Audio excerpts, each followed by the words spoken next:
If you're watching this video, chances are you're like millions of others across the United States that are thinking about hiring a general contractor or a builder for a home remodel or renovation. And I get it. It can be incredibly daunting and intimidating. With years of experience in the industry, I'm here to share essential tips and tricks that will empower you to navigate the contracting maze with confidence. Today, we'll discuss how to hire a contractor and how to ensure you don't feel like you're stepping into a battlefield. Let's dive right in and make sure you find a contractor who values good business as much as you do.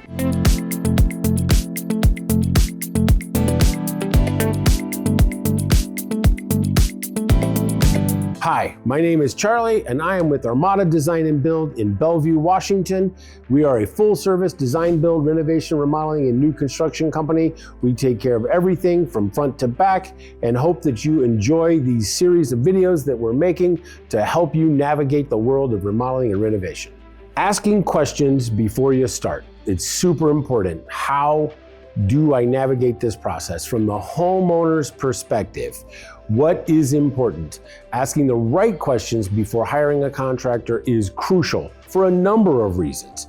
Home renovation often comes with risk, including budget overruns, delays. Those are the big ones, right? How long is it going to take? How much is it going to cost? Two of the most common questions. But by asking these and the possibilities of how the contractor handles them and these challenges, you're better prepared for any potential pitfalls down the road. Engaging in a dialogue with prospective contractors establishes or understands and develops a foundation of trust and communication. Are they good at communicating? Do they communicate the way I need with the level of detail and the frequency and the thoroughness, right? Everybody's a little different. Are you a good match, right? Are they open to answering your questions? Or do they skirt the issues, right? This is a key to transparency, honesty, and knowledge. If they don't answer the question, why are they not? Is it that they're trying to hide something, that they're not sure, they're unclear, or they just don't want to commit? So that helps establish early on sort of how you and they might work together. Understanding procedures. Proper questions will help you understand how that particular contractor, builder, manages the process. This is a process and everyone does it a little bit differently. How thorough is their process? How well documented is it? Do they have all the contingencies in place? Do they cover all the parts and pieces from the permits through completion? Do they do a schedule? What does that look like? Knowing these steps involved are significant to demystifying the renovation process for you and helps you anticipate what's next and not worry that you've potentially missed something. Quality. Everybody says quality, but how does one know? What is the assurance that you're going to have that this is being done with quality? And what are we talking about with quality? Is it a quality process? Is it quality installation? Is it quality materials? So a lot of range there. Inquiry into a contractor's experience. How long have they been doing it? Their references. What do people say about them? Obviously, online reviews. Previous work can give you insight into their quality, not only of workmanship, but of communication. And it is essential to understand how they operate, what is their quality, their commitment to quality, to make sure that your investment and your time and your home that you're handing over to them is as well protected as possible. In summary, asking questions from a homeowner's perspective is just not about gathering information, it's about ensuring a smooth, successful renovation experience. Equipping you with these questions, the proper questions, allows you to navigate this process a little bit more clearly, with a little bit more confidence, and hopefully some peace of mind. If you're ready to bring your vision to life, reach out to us today. We offer support for projects of any complexity, saving you time, keeping you on budget, while making the process as enjoyable as possible.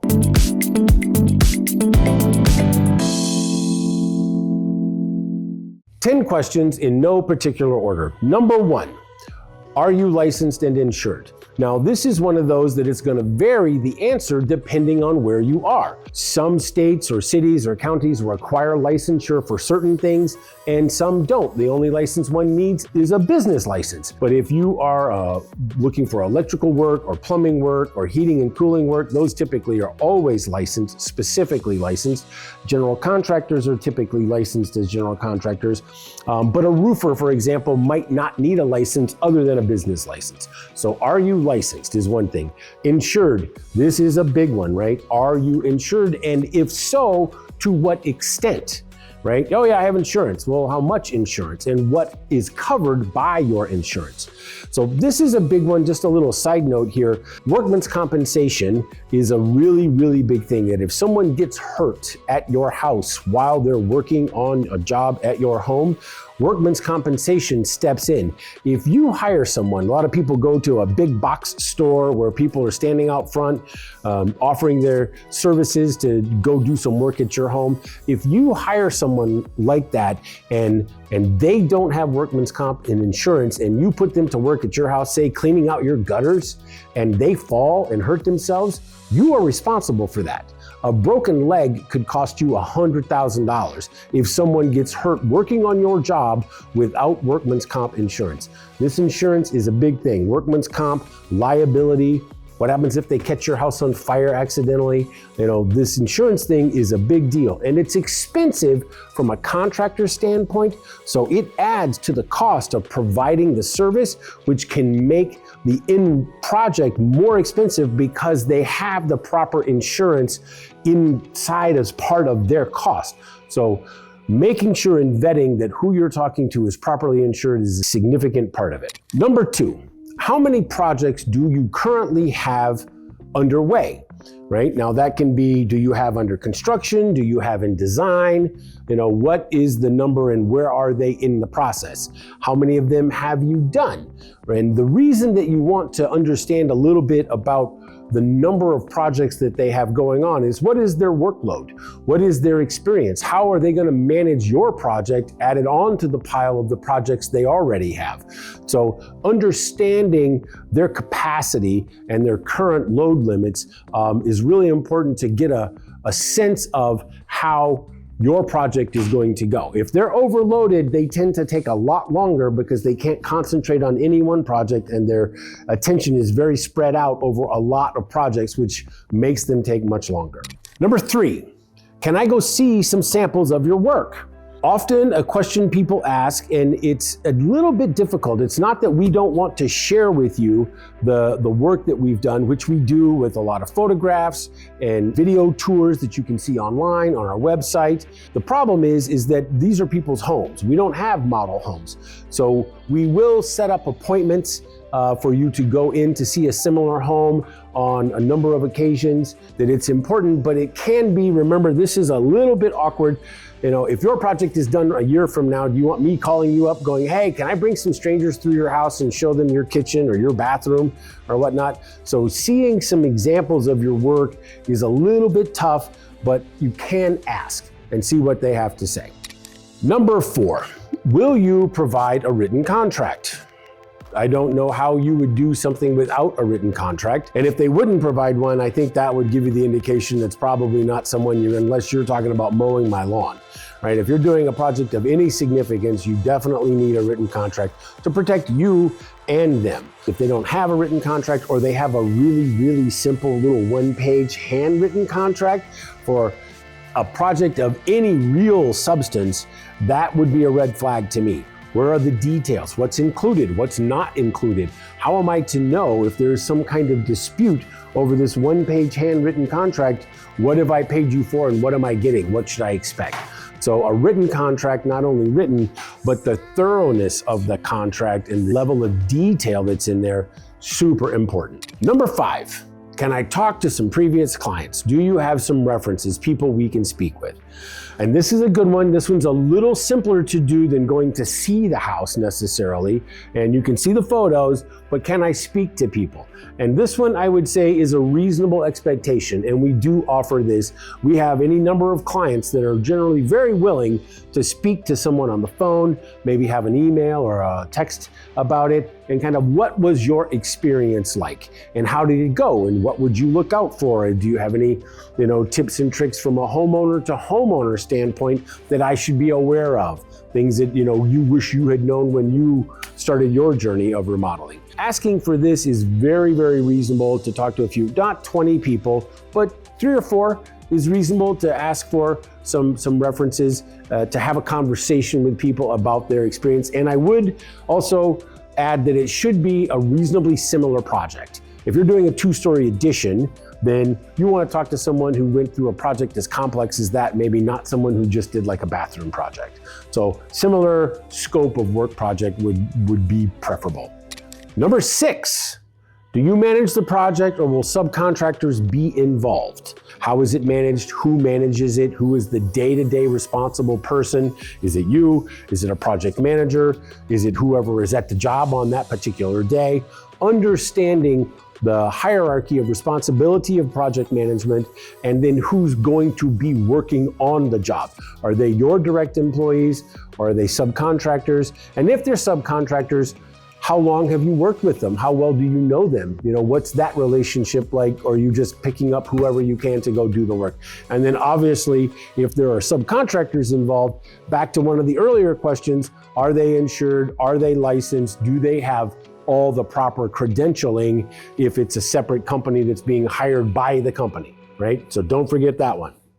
Number 7, what is the payment schedule and how do we pay you, right? Everyone should have a process in terms of how they get paid and what that looks like.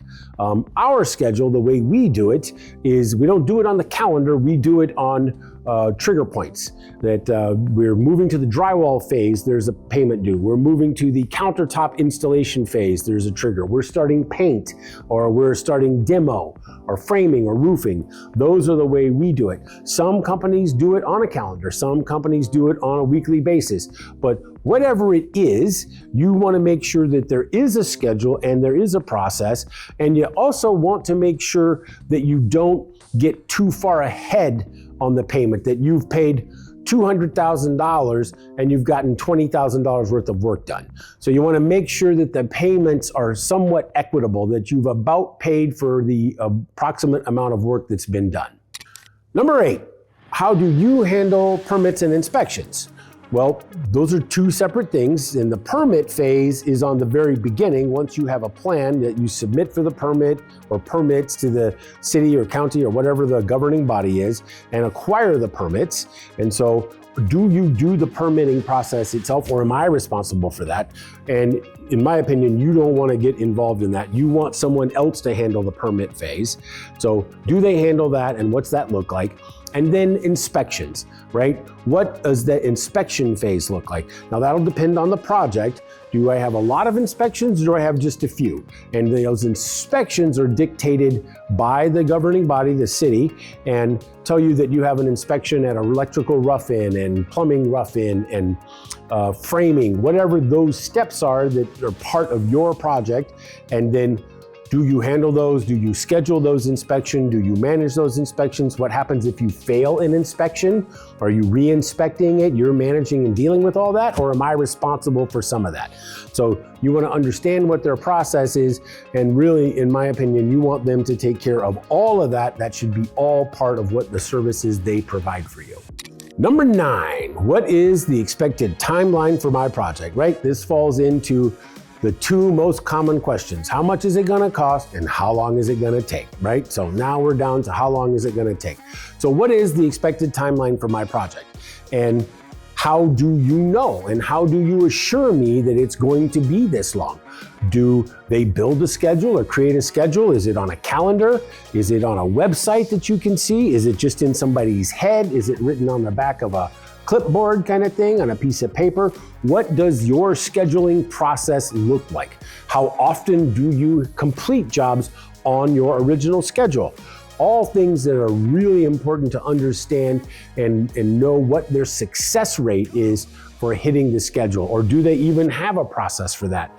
But a written, published daily schedule for your project, to me, is a baseline. And if they don't do that, then I would say keep looking for someone who's thought this out a little bit more and has a little bit better process and detail in their process.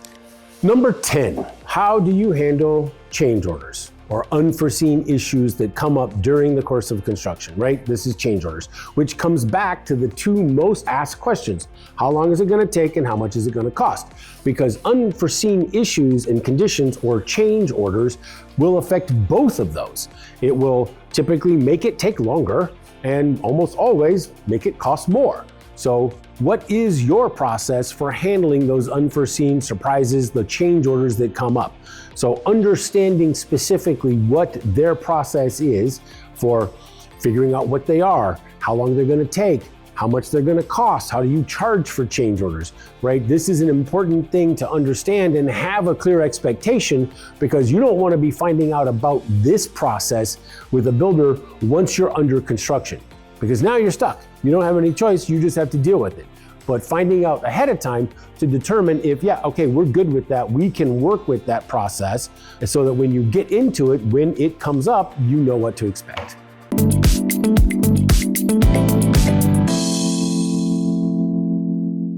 Okay, so that was 10 quick questions that we ran through that were popular questions that we pulled from Google search. What are people asking about remodeling and renovation? So if you have a question that wasn't on the list, or you want a little bit more detail about one of those questions or your specific case, drop a comment down below and we'll get back to you. If you have anything that we can help you with specifically, you're in the Pacific Northwest, Seattle, Bellevue, give us a call. We'll be happy to come out and talk with you about it, or come on into our showroom and we can discuss your project specifically.